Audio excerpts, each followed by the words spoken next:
Cela fait près d'un mois que les enseignants du public affiliés à la FESEN, Fédération des syndicats de l'éducation nationale, ont mis en veilleuse seconde un mouvement de grève de 2 jours, programmé sur les entre 10 et 11 novembre 2021, pour exiger du gouvernement togolais le versement de gratifications exceptionnelles à eux promises en 2020.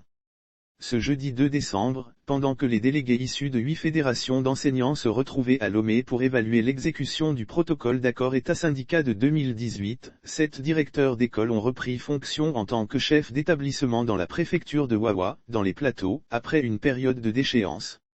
Après une première vague de réhabilitation, le ministre en charge des enseignements primaires et secondaires, professeur Dodzika Kokoroko, au moyen d'un nouvel arrêté, a rétabli des directeurs à leur poste.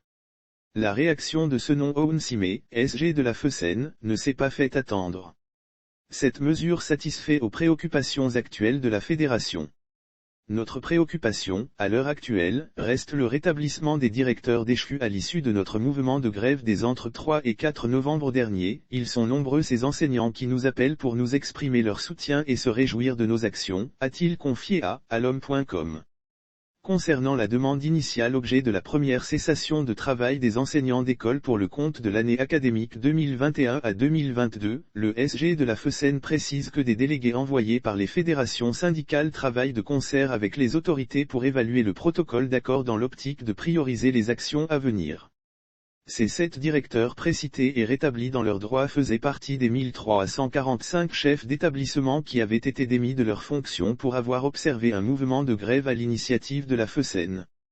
Cette fédération avance le chiffre de 174 comme étant le nombre des directeurs encore sous le coup des sanctions du professeur Kokoroko.